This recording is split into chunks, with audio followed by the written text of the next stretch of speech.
The planet Zithera was a world of sparkling towers and endless skies filled with floating ships. Its people were tall, elegant, and clever, living lives that humans on Earth could barely imagine. Every decision on Zithera was made by a council, a group of wise but sometimes cruel leaders who loved to remind everyone who held power. Among the council's children was Princess Lyra, the only daughter of the ruler of Zithera. She had silver eyes that reflected the stars and hair that shimmered like liquid light. From the day she was born, she was told she was special, though not in the way she had hoped. Doctors had declared her infertile, unable to bear children, and the council often whispered that she would never bring the next generation of leaders into the world. Lyra lived quietly in the palace, always polite and careful, never showing anger or disappointment. But deep inside she felt a spark of longing. She wanted to be more than a symbol or a shadow. She wanted to prove herself. One day the council gathered to make a decision, which was really just another opportunity for their cruel humor. They had been observing humans on a distant planet called Earth, creatures they thought were strange and primitive. "Send her there," one counselor said with a smirk. "Let her see if she can produce anything. Perhaps she will find a human foolish enough to admire her. It will be entertaining." Lyra's eyes widened. "You want me to go to them?" she asked quietly, hoping there was some mistake. "Yes," another counselor replied. "Think of it as a test or a joke. Return in 3 months. If you fail, it will only prove what we already know." Lyra's heart sank. She had hoped for adventure, but she never imagined being sent as a joke. She bowed politely. "As you wish," she said, her voice steady, even though it trembled inside.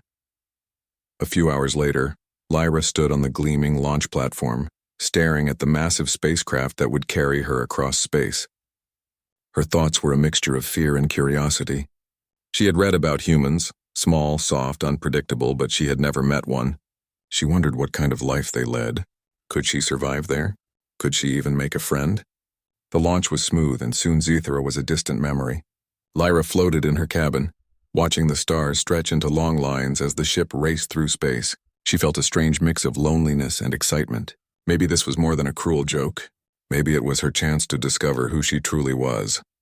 When the ship finally entered Earth's orbit, Lyra marveled at the blue planet below.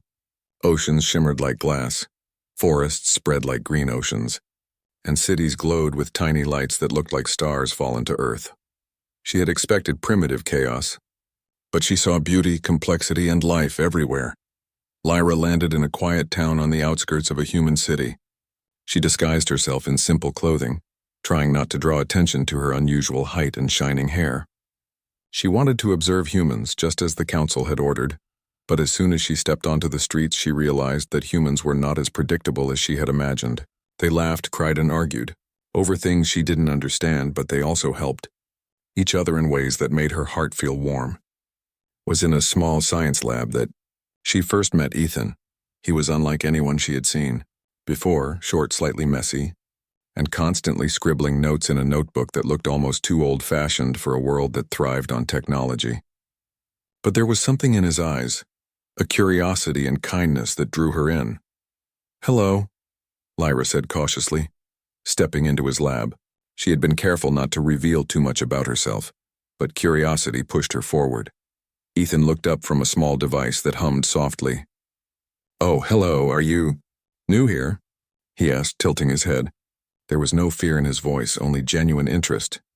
"Yes," Lyra replied. I want to learn," Ethan smiled. "You've come to the right place. We're always learning here. You can start by helping me with this project." He handed her a small tool. "It's easy. Just follow my instructions," Lyra followed. She realized that humans work differently than Zitherans.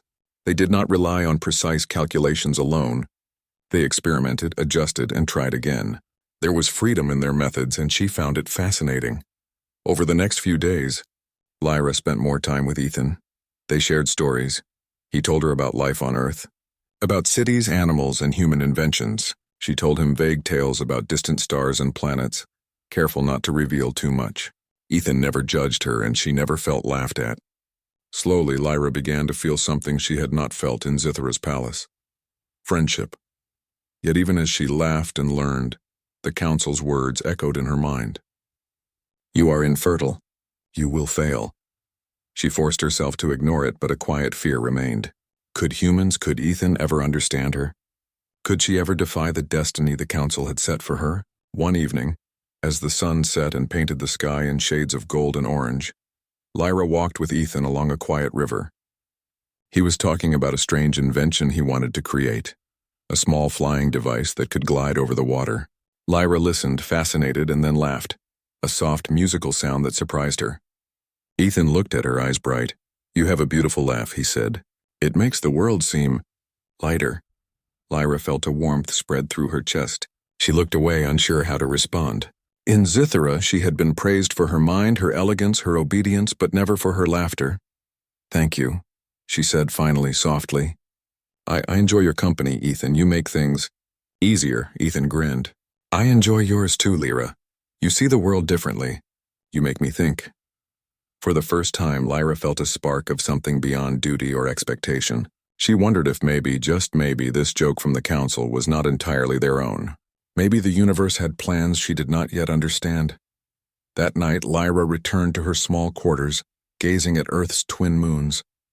She thought of Scythera, the towers, the cold halls, the council's laughter, and then she thought of Ethan, the humans, and the bright sky above. Somewhere in the quiet, a small flame of hope began to grow. "I will not fail," she whispered to herself. "Not because they said I would succeed, but because I choose to." Little did Lyra know the council's joke was about to take a turn no one could have predicted. The strange interaction between human and Scytheran life, considered impossible by the most brilliant scientists of her home planet, was quietly beginning. And though she could not know it yet, this quiet moment of hope on Earth would soon change everything. Lyra fell asleep with a heart full of questions and a mind buzzing with possibilities. The universe seemed suddenly larger, stranger, and more alive than she had ever imagined. And as the first light of dawn crept through her window, she felt a strange sense of certainty. Whatever happened next, she would face it with courage. For the first time in her life, Lyra was not a princess defined by others' expectations. She was herself, and the joke of the council meant to humiliate her was about to backfire in ways no one could foresee.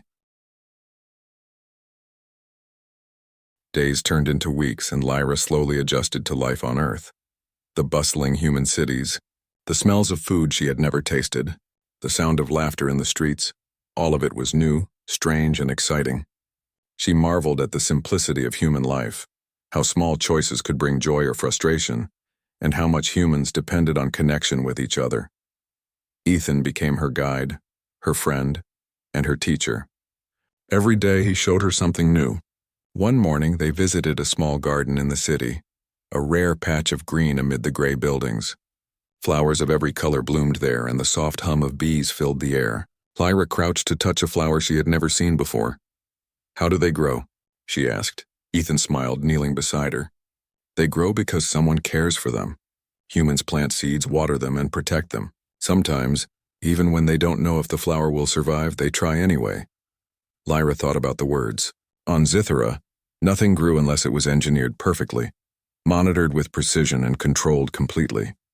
Here, life seemed unpredictable yet beautiful. She realized she admired humans more than she had expected. In the lab, Lyra helped Ethan with his inventions. She learned quickly, absorbing information in ways even he did not fully understand. But she also began sharing her own knowledge. Carefully, she spoke about Scythera's technology, not enough to expose herself fully, but enough to give Ethan ideas he had never imagined. Together, they worked late into the night, sometimes arguing, sometimes laughing, and sometimes falling silent, simply enjoying each other's presence. One evening, as rain fell softly on the city streets, Ethan and Lyra shared a small dinner in his apartment. The rain tapped on the window like a gentle rhythm, and Lyra felt a quiet sense of peace she had never known in the grandeur of Scythera's palace. "You're different from anyone I've ever met," Ethan said, breaking the silence. He stirred his tea, looking thoughtful. "You see the world in ways humans can't. You notice patterns, connections, possibilities, even when we ignore them." Lyra's heart warmed. "And you," she said quietly, "see things humans often miss. You notice kindness, creativity, hope. You see possibilities too." Ethan laughed softly. "Maybe that's why we work so well together. We notice what others don't. They smiled at each other, a silent understanding passing between them. Lyra had expected her time on Earth to be temporary, to be a joke she endured, a task she would complete before returning to Zithera. But she now found herself wanting more. She wanted to stay, to explore, to understand humans, and, she realized with surprise, she wanted to be close to Ethan. Life continued with this quiet rhythm. Lyra discovered human music, dancing awkwardly at first but laughing when she stumbled. She tried earth food, laughing when spicy flavors made her eyes water. She even explored parts of the city alone, blending in with humans, learning their habits and understanding their culture. Each day she felt more connected, not just to the people but to Earth itself. Meanwhile, on Zithera, the council continued to mock the princess. She will return empty-handed, they said, confident in her supposed failure. Humans are weak. They are nothing. Our princess will amuse us for 3 months and then come home humiliated. Lyra knew of their whispers, but she chose not to let them affect her. She had begun to realize that the council's judgment did not define her. She was learning, growing, and experiencing something the council could never give her. Freedom. One quiet morning, Lyra noticed something unusual. Her body felt different, subtle, almost unnoticeable at first, but persistent. She dismissed it at first, thinking it was fatigue from her long days with Ethan. But as the days passed, the feeling grew stronger. She began to study herself carefully, using the small medical devices Ethan had taught her to operate. The results shocked her. Lyra was pregnant. At first, she could not believe it. Every Zitheran doctor had told her she could not bear children. She was infertile, a fact she had carried like a shadow her whole life. And yet here it was, undeniable evidence of life growing inside her. Fear gripped her heart. What would the council say? What would Zithera do when they discovered this?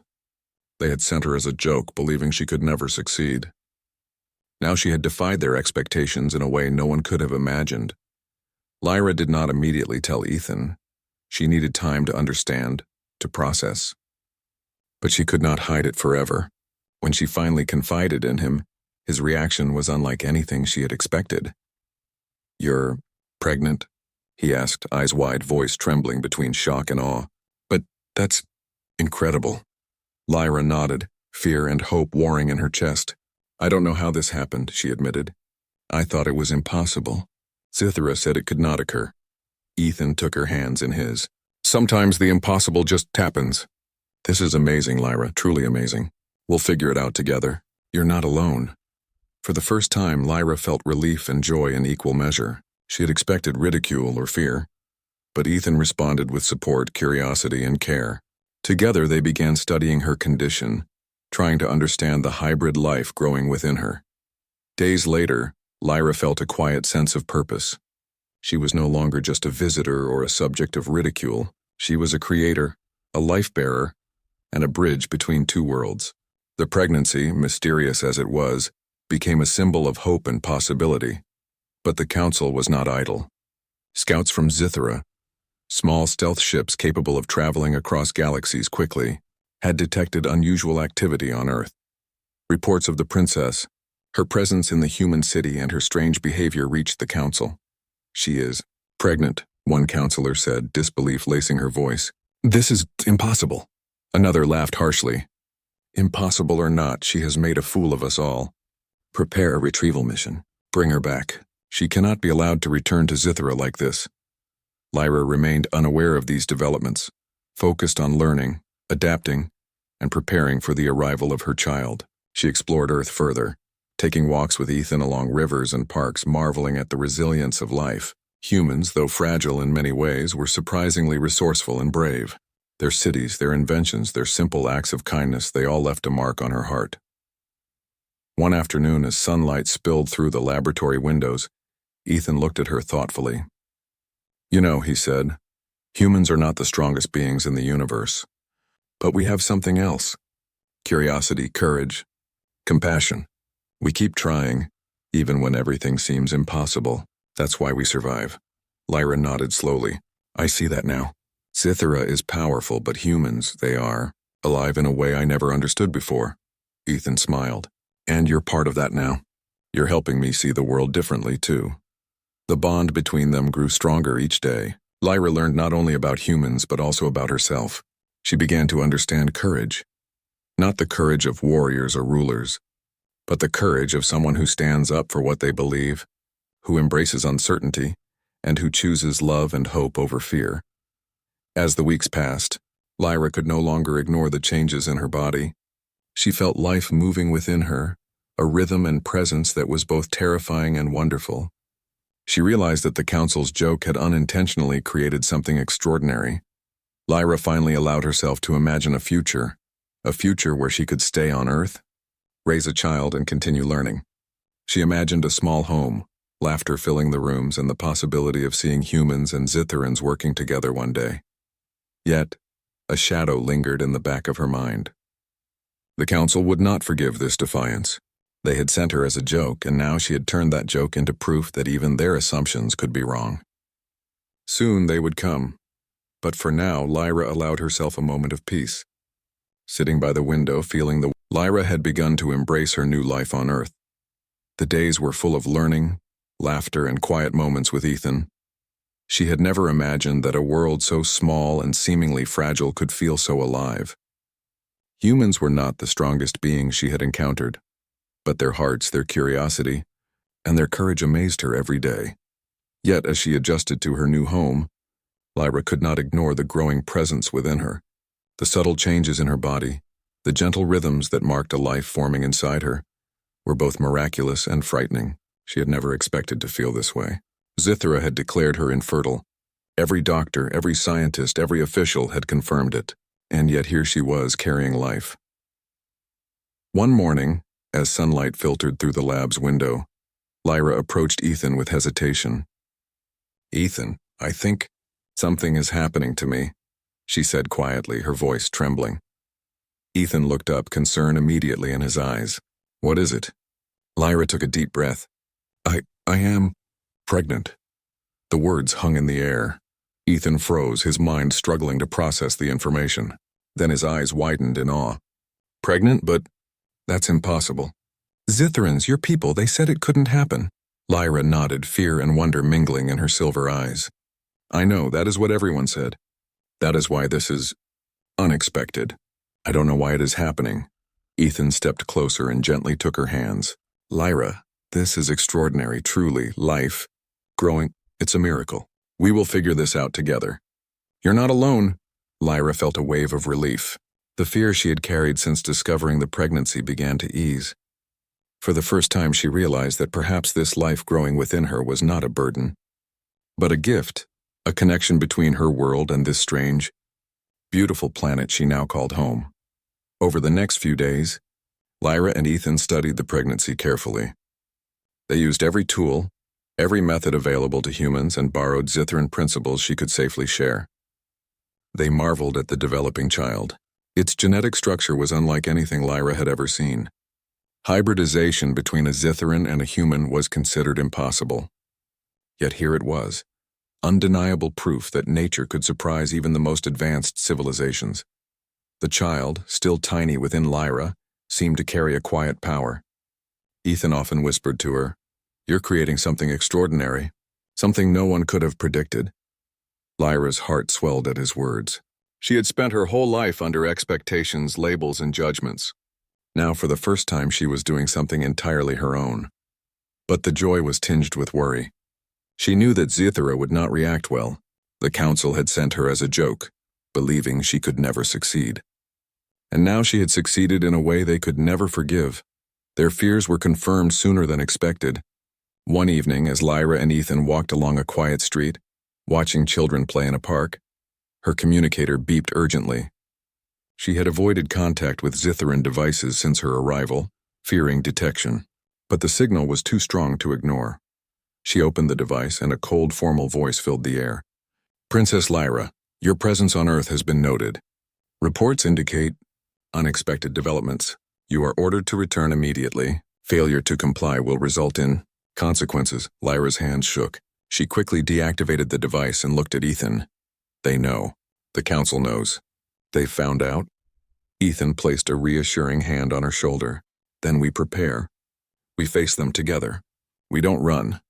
Lyra nodded, her fear slowly replaced by determination. The council had underestimated her, underestimated humanity, and underestimated the possibilities of life itself. Now they would witness that humans were not as weak as Zitherans believed, and that she was more than their expectations. In the following days, Lyra continued her daily routines, but with heightened awareness. She avoided crowded areas where scouts might observe her. She and Ethan devised plans to protect themselves, using both human ingenuity and Zitharan knowledge.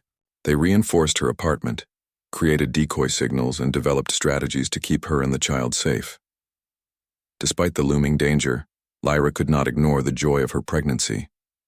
She felt the child move within her, a tiny reminder of life's resilience. She spent quiet moments alone, speaking softly to the child, telling it about Earth, about humans, and about courage. "You are part of something wonderful," she whispered. "You are not a mistake. You are hope." Ethan watched her with admiration. "You are incredible, Lyra," he said one evening. "You are creating life, facing fear, and teaching me more about courage than anyone ever has." Lyra smiled, the warmth of his words spreading through her. For the first time, she truly believed in the strength of love, hope, and determination. But the council was moving faster than she could have anticipated. Within Zithara's palace, the members gathered, furious at the news. "She defies us," one counselor shouted. "She has made a mockery of our authority. She has succeeded where she should have failed." Another counselor, older and more calculating, spoke calmly. "This child, it is a threat, not only to our pride but to our future. We must retrieve Lyra and bring her back. Nothing must remain uncontrolled." Orders were sent. Zitharan scouts, ships equipped with stealth technology and advanced weapons, were dispatched to Earth. Their mission was clear: bring back the princess and ensure the council's expectations were restored. Lyra was unaware of the exact number of ships approaching, but she felt the tension in the air. Strange signals, fleeting shadows in the sky, and unexplained disturbances hinted at what was coming. She confided in Ethan. "They're coming," she said quietly. "Soon, we must be ready." Ethan nodded. "We will face them together. You, me, and our child. We have to trust in our strength, in humans' strength. They may be advanced, but they underestimate cleverness and courage." Lyra prepared herself, drawing on everything she had learned on Earth. She remembered the gardens, the rivers, the laughter of children, the warmth of friendship. Humans were not the strongest species in the universe, but they were resilient. They adapted. They persisted. For the first time, Lyra felt truly connected to two worlds, to Zithara with its precision and power, and to Earth with its unpredictable hope and life.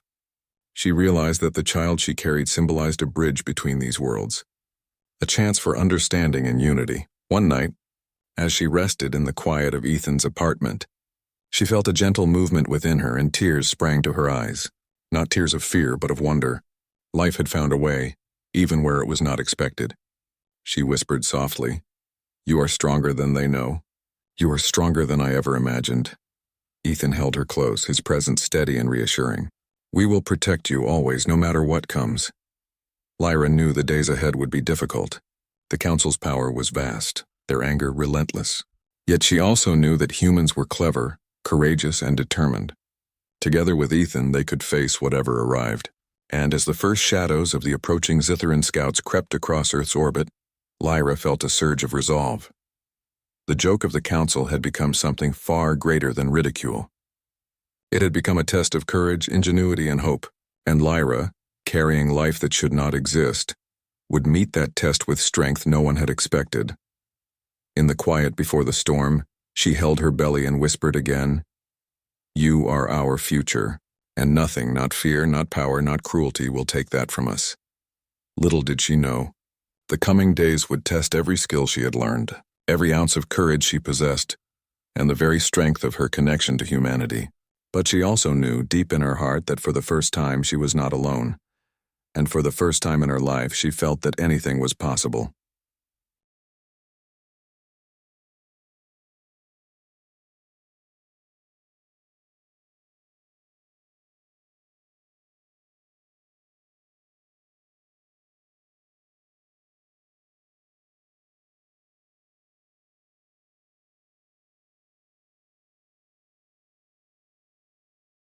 Lyra stood by the window of Ethan's apartment, her silver eyes scanning the sky.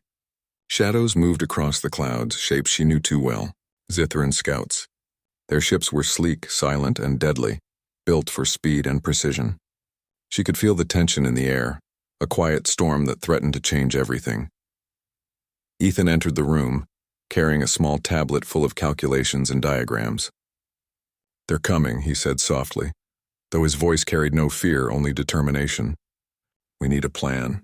They won't expect humans to fight back, but we can use that." Lyra nodded, her hand resting protectively on her belly. The child inside her moved, a tiny reminder of the life she was determined to protect. "We won't run," she said firmly. "Not now, not ever. They underestimated us. They thought humans were weak. They will learn differently." Together, they began preparing. Ethan worked tirelessly, building devices that could confuse and distract the Zithran scouts. He crafted signal jammers, decoy drones, and small traps using everyday materials. Lyra contributed too, using her Zithran knowledge in ways that would not reveal her secrets entirely, but enough to give them an edge. "We have something they don't expect," Lyra said, her voice quiet but confident. "Creativity, ingenuity, courage. Humans survive by thinking differently, by taking risks they cannot always calculate. That is our advantage." As night fell, the first Zithran scouts approached Earth's atmosphere. Lyra and Ethan watched from a rooftop, hidden among the shadows. The ships were larger than she had anticipated, glowing faintly with alien energy. They moved with purpose, scanning for her location. Ethan whispered, "Remember, their technology is advanced, but they rely on certainty. Chaos will work in our favor. They won't expect clever thinking, only obedience to their plans." Lyra nodded. She had learned much from humans in these months. How to adapt, how to improvise, how to face fear with calm and focus. Now those lessons would be tested. The first scout landed near the city outskirts, its engines silent in the night. Lyra and Ethan activated their devices. Drones zipped into the air, emitting signals that confused the alien sensors. Streetlights flickered, creating shadows that masked their movements. The Zithrans were caught off guard, their calculations disrupted. Lyra moved with precision, directing Ethan to place small barriers and traps in strategic locations. "We need them focused on the illusions," she said. "Not on us." The Zithrans disembarked, tall, elegant figures moving with their usual cold precision. They scanned the area, their eyes sharp, but human unpredictability threw them off balance. Civilians hid safely in nearby buildings, unaware of the true danger, while Lyra and Ethan remained in the shadows, guiding every move. One scout spotted a decoy drone and advanced, only to step into a net trap that entangled it. Another tried to analyze the signal interference, but Ethan's devices created false data that led it in circles. Lyra watched, her heart pounding, but she did not waver. "They think they are in control," she whispered, "but they are not." The largest scout, the one carrying the commanding officer from Zithra, moved closer to the city center. Lyra knew this would be the most dangerous moment. If the council's officer found her, the mission could fail. She took a deep breath, drawing on every lesson she had learned from humans and from herself. Ethan handed her a small device, an improvised energy pulse that could temporarily disable Zithran sensors. "Use it wisely," he said. "We don't want to hurt them, just buy time." Lyra nodded. She activated the device at the perfect moment. A wave of energy pulsed outward, causing the alien officer's sensors to flicker and shut down briefly. Confused, the Zithrans hesitated, giving humans the advantage they needed. As the aliens regrouped, Ethan and Lyra moved closer, guiding the humans who had gathered for safety. They created escape routes, barricades, and distractions that allowed the civilians to avoid harm. Lyra felt a deep sense of pride and gratitude. Humans, with all their imperfections, were capable of courage and quick thinking. She had underestimated them once, but not again. The council's officer realized something was wrong. "She is here." "The princess is here," the officer said, voice sharp and commanding. "Find her." "Do not fail." Lyra heard the command but did not panic. Instead, she focused on the strategy. She led the officer on a chase through the city streets, using rooftops, shadows, and distractions to her advantage. Every turn, every decision was calculated, yet unpredictable. A combination the Zithrans could not anticipate. Ethan supported her from below, using his devices to mislead the officer and scouts. The city became a labyrinth of clever traps, false signals, and human ingenuity. Lyra realized that humans had an advantage the Zitherans did not: adaptability. Hours passed. Exhaustion began to weigh on both Lyra and Ethan, but they did not stop. The officers were frustrated, unable to understand why a princess and a few humans could challenge their technology. Lyra felt a quiet satisfaction. This was not just a fight for survival. It was a lesson in humility for the Zitherans. Finally, the commanding officer cornered Lyra in an abandoned warehouse. The alien's eyes glowed faintly, scanning for any deception. "Princess Lyra," the officer said, voice cold, "you have defied the council. Surrender now, and perhaps your child may be spared." Lyra stood tall, her hand on her belly. "I will not go back," she said firmly. "Not for you, not for the council. This child is my own, and I will protect it. You underestimated humans and me. That was your mistake." The officer raised a weapon, but Lyra was ready. With a swift movement, she activated a device Ethan had prepared. A bright pulse of light flashed across the room, temporarily blinding the officer and creating confusion. She moved quickly, leading the officer away from civilians and toward the traps set earlier. The officer struggled, caught in a series of nets and pulses that disrupted their equipment. Lyra's heart raced, but she kept her focus. She had learned from humans courage, intelligence, and adaptability could overcome raw power. Outside, Ethan and the humans cheered quietly, coordinating the final maneuvers. The Zitherans were retreating, their advanced ships unable to predict the cleverness and unpredictability of human strategies. Lyra watched as the last scout lifted off, retreating into the night sky. She exhaled slowly, a mixture of relief and exhaustion washing over her. The city was safe, the civilians unharmed, and the council's forces had been shown that humans were not to be underestimated.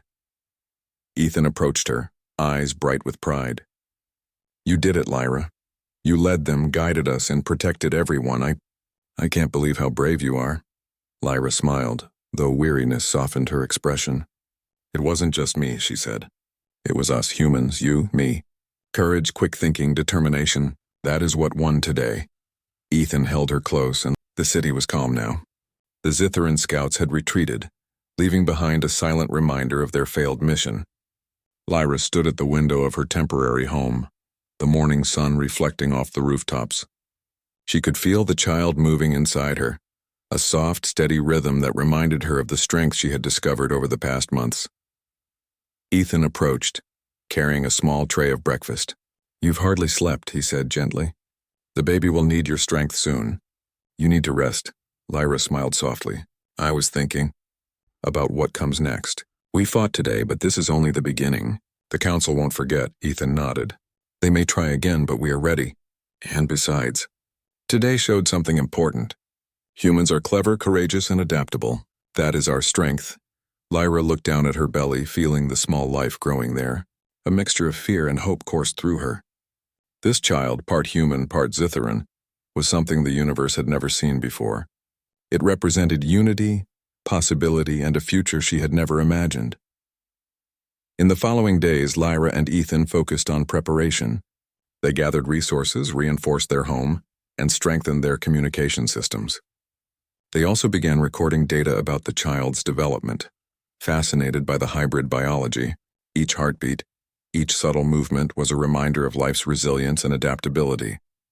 Despite the looming uncertainty of Zitharan retaliation, Lyra felt a sense of calm. She had faced fear, danger, and expectation and had prevailed. Now she could focus on the most important mission of all, bringing her child safely into the world. One evening, as the sun dipped below the horizon, casting golden light across the city, Lyra felt a sudden, sharp movement. She grasped Ethan's hand. "I think it's time," she said, her voice trembling with a mixture of fear and excitement. Ethan's eyes widened, but he remained calm. "We'll do this together," he said firmly. "We are ready." The labor was intense, filled with moments of pain, struggle, and determination. Lyra focused on her breathing, drawing strength from Ethan's presence and the knowledge that she had overcome far greater challenges. The life inside her moved steadily, responding to her courage and willpower. Hours passed. Lyra's strength never wavered. Ethan guided her, offering comfort, encouragement, and quiet reassurances. Finally, with a final surge of effort, Lyra held her child in her arms. The baby was small yet perfectly formed, a delicate combination of human and Scytheran traits. Silver-tinged hair framed a soft face, and the eyes, a brilliant mix of blue and silver, reflected intelligence far beyond its age. Lyra gasped, tears streaming down her face. "We did it," she whispered, cradling the child gently. "You are here. You are real." Ethan leaned close, awe and love shining in his eyes. They said it was impossible," he said. "But here you are. Both of you. You are extraordinary." Lyra smiled through her tears. "We are extraordinary," she said softly. "Together." Word of the child's birth spread quietly among the humans who had assisted them. No one had expected such a miracle, and yet it seemed natural in its own way. The child represented hope, unity, and the ability to rise above expectations, even from the most advanced civilizations in the galaxy. Meanwhile, on Zythera, the council received reports of the birth. Silence filled the grand hall as the news sank in. "It is alive," one counselor whispered, disbelief mingling with awe. Another counselor scowled. "This cannot be. Our princess, our joke." And yet, the ruler of Zythera leaned forward, studying the reports. "Perhaps we underestimated the humans," he said slowly. "Perhaps we underestimated her. This child changes everything." For the first time, the council experienced something they had never felt before: respect mixed with fear. Their plans of ridicule and control had failed. They had sent Lyra as a joke, and instead, she had returned with life, proof that human ingenuity, courage, and adaptability could surpass their assumptions. Back on Earth, Lyra named the child Elian, a name that meant bridge of life in her native language. It was fitting, for the baby symbolized the connection between two worlds, a living testament to possibility. Lyra held Elian close, marveling at the tiny fingers, the steady heartbeat, and the gentle warmth that radiated from this new life. Ethan watched with a quiet smile. This child, it's a beginning.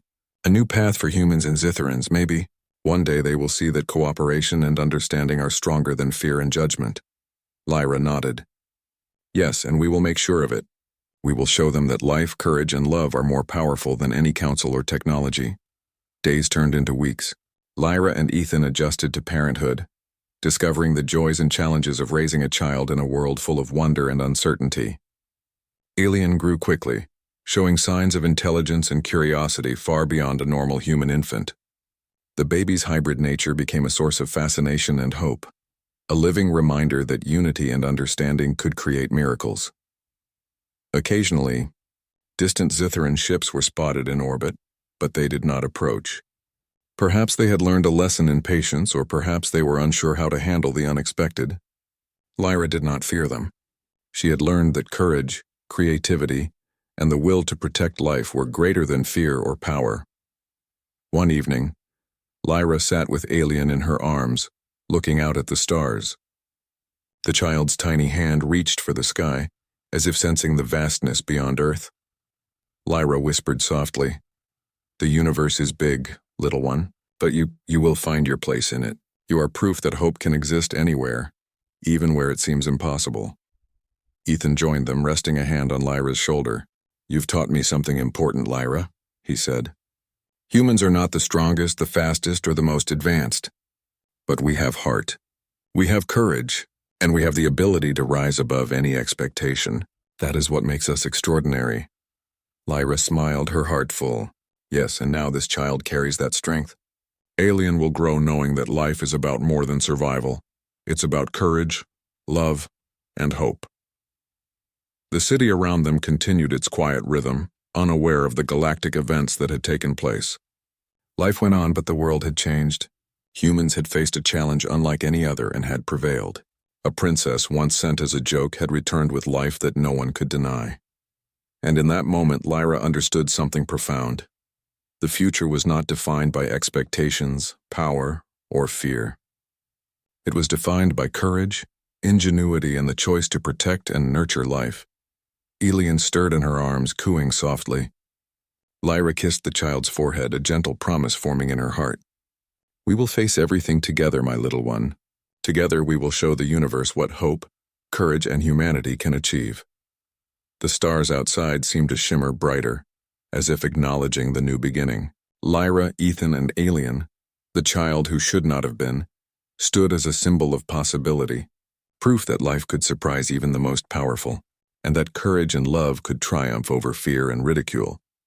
The Council on Zithra would eventually have to reckon with this new reality, but for now on Earth there was peace, there was hope, there was life. Lyra whispered one last time to the child in her arms, her voice filled with quiet joy. "This is just the beginning.